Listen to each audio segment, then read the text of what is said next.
Hey, this is RocknRolivia, RocknRag magazine. We're at NAMM and we have run into a real legend. Somebody from the legendary band, the Electric Prunes. His name is Michael. Yes, it's actually in the Prunes, QUINT. I took my middle name Quentin, Quentin, and I shortened it and changed one letter to it's Quint. I became Quint, stage name for the Prunes. All right, the Electric Prunes. And don't they call you Michael Fortune now?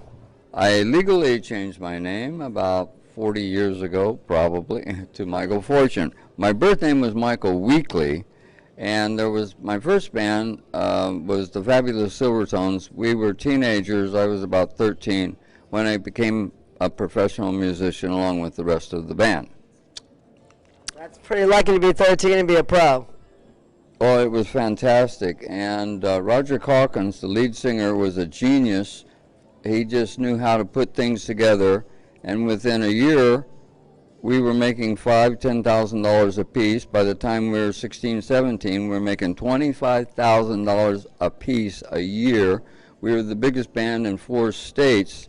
And in 2007, we were inducted into the Kansas Music Hall of Fame, which was set up by a real nice man, Bill Lee. And it's an incredible Hall of Fame because people like Martina McBride, she was inducted at the same time we were, 2007. Pat Metheny, he used to come out and watch Frank, our guitar player. He was inducted. So there's a whole bunch of people in the Kansas Music Hall of Fame that were from that area, Missouri, Kansas. That was, the center of the United States for rhythm and blues, and the beginning of rock and roll, Bill Haley and everybody. That's an awesome story. I love it. So what year were the Silvertones a band? I think we formed in about 1955 or 6, something like that. And I think it was about 1958 or 9 that the band finally dissolved. Roger went out on his own, thinking he was going to be Elvis Presley, a big star by himself. But that never happened, and it was an incredible story. We played at a place called the Sock Hop, which was a huge double-story horse cow barn that some ex-cops found, sheriffs, Mike Weaver and Ed, what's that? I can't think of his last name right now. But we used to have 1,500 people a night.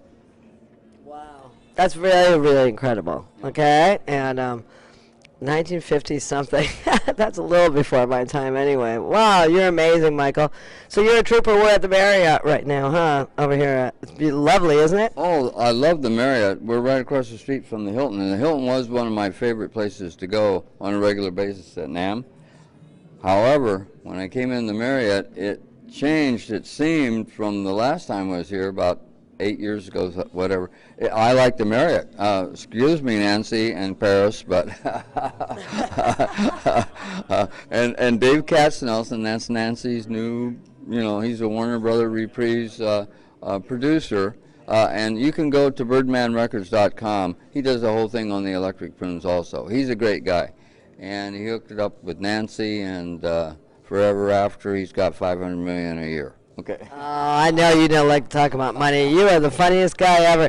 Well, Michael, you are the drummer of the Electric Prunes, the original, right? Yes. I actually put that band together. When I first came to California, 3 days later, I met this beautiful surfer girl walking down the street.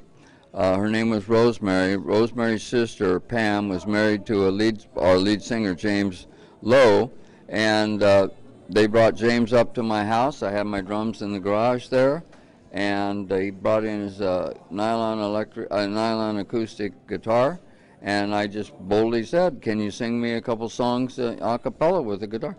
And he did, without any fear. And I said to myself, he's got a recording voice, he looks great. And the Electric Prunes, he introduced me to Mark and Ken, the bass player and guitar player, Ken the guitar player, Mark the bass player, who were in high school at Woodland Hills Woodland Hills High School.